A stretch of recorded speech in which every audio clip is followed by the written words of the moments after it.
So today is June 14th, 2023. Today would have been my mother's 98th birthday. June 14th, Flag Day. She died 5 years ago. So today I'm going to give you a little history of the movie making on Catalina Island. It's very interesting because as I was coming in, I met Ron Trupa. Ron Trupa puts on every September the Catalina Film Festival. It's one of the biggest film festivals anywhere. This is, I think, their 12th anniversary, I think. So I just met him out there. He forgot to tell me he was in town. But anyway, it reminded me that I think you might be interested in knowing about our film history here. Now, originally, all the movies made in the United States were primarily in New Jersey, because that's where Thomas Alva Edison lived.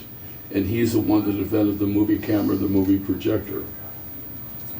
So when Hollywood became the Mecca around 1912, suddenly the movie industry took on a whole new look because in New Jersey, because of the inclement weather they have there, all of the movies had to be done on sets. They couldn't do them outside because it could be snowing, it could be raining, it could be windy, whatever. They suddenly get here to Hollywood and realize they have the mountains, they have the ocean, they have the desert, they have all of these locations and really good weather. So suddenly, a man by the name of D.W. Griffith, who was a very, very famous producer, director, he was the one that did Birth of a Nation. I think it was around 1915, whatever. I hate to say it, the topic wasn't very good. It was basically how the KKK got started, but again, it's considered one of the greatest films ever made. So you can look it up if you want to. But anyway, he came up with an expression, going on location. That was because of Catalina. So he wasn't really lying. He was saying, we're leaving the sets. We're not doing this on a set. We're going on location. But he didn't say, we're going to the South Pacific. We're coming to Catalina.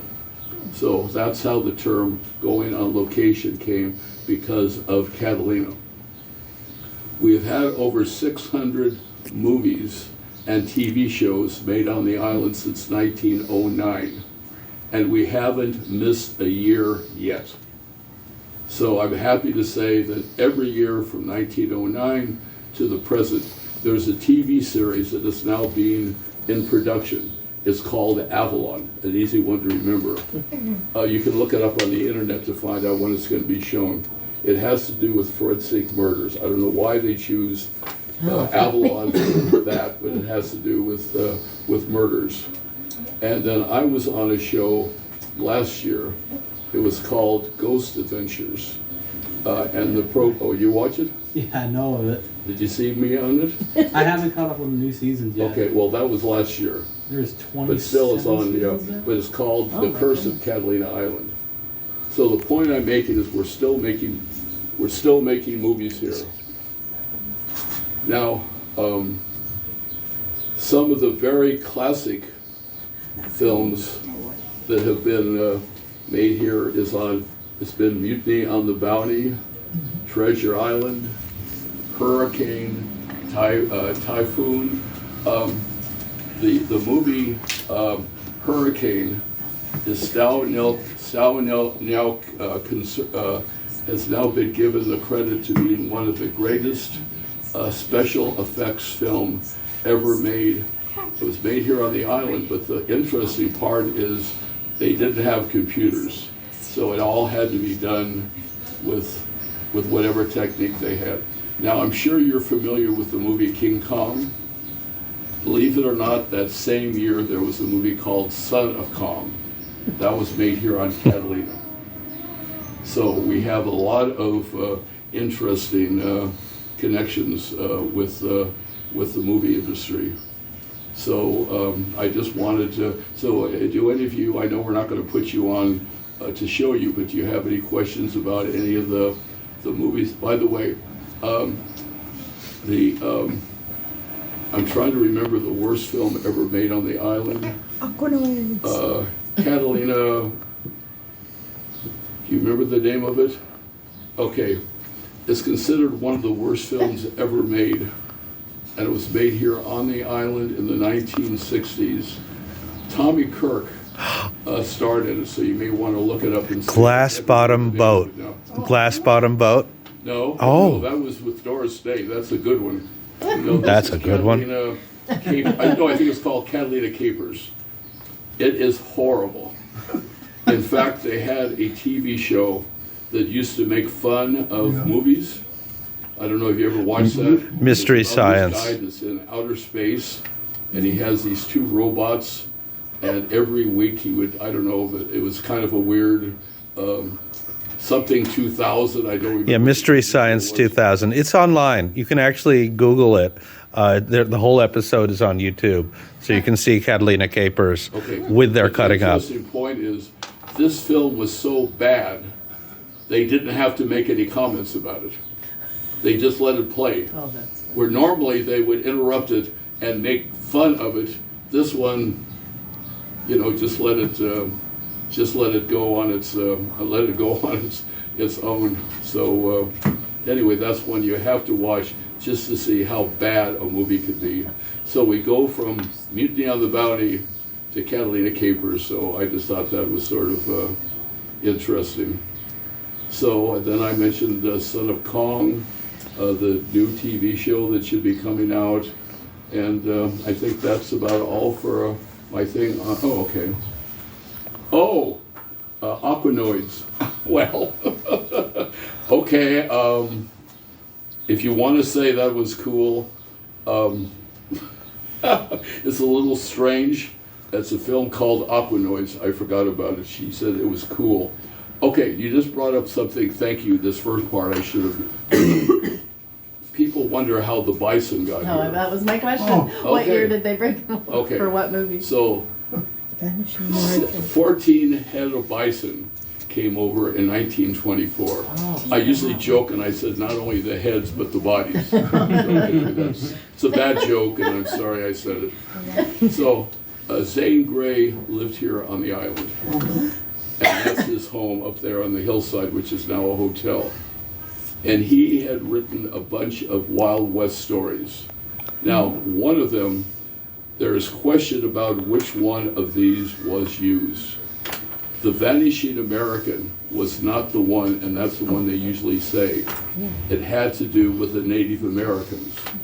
It was a thundering herd, because that's what they used to refer to it. Because they said when you heard, in the old days when they would have millions of bison in the Midwest, when they would run, it would be thundering. So that is the thundering herd. Okay. So that was made in 1924. Why they had to bring the bison here from the mainland to make a movie about the Midwest is way beyond me.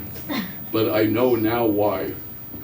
The movie producers and directors in those days had to have an excuse to come to Catalina. All of the big names of, all the big D.W. Griffith, Max Sennett, and Cecil B. DeMille, all would come to Catalina, but they needed to have it as a write-off, right? So what they did is they came up with movies to make on the island that had nothing to do with the island. And so that's the reason why they did this. They could have easily done it on the mainland, but then they couldn't come to Catalina, so they brought them over and made a movie about it. There were a lot of classic films like Ben-Hur. Part of it was made here. All they used was a well down at Two Harbors, a well. And for that, they got to come to Catalina just for a view of a well. They could have found a well on the mainland. So anyway, yeah, thanks for reminding me about that. So anyway, they found out, they made 3 movies that year. It was the Stagecoach, Thundering Herd, and I apologize, I can't think of the third one. But anyway, Mr. Wrigley, they had a choice. They could either herd them up and take them back. Mr. Wrigley said, let them stay here. So now they become a standard. People come to the island just to see the bison. So we now have about 150 of them. At one time we got up to about 600 before the Conservancy took over. Unfortunately, it was way too much for the terrain. So the Conservancy brought them down so that they could be self-sustaining and not have to depend on people to give them water, to give them food, and other things like this. Oh, I have to tell you a funny story about, good question. Were the original bison all male? I would hope not. Because you wouldn't have much of a population if they were all male. No, they were, okay, I'm not making fun. Because they look more buff for movies, Well, the males, and I thought Wrigley brought the females later because he felt sorry for the males. no, I never heard that story. It might be true. Might be. I never might heard not. that, no. I think they just let the original group go. Okay, I just want to share a funny story with you. I'm writing a book now about all the strange questions that people have asked me over the years. The craziest question has been, is Catalina Island surrounded by water? I hope so. This is scary. And then I have as a subnote, unfortunately, these people reproduce and vote.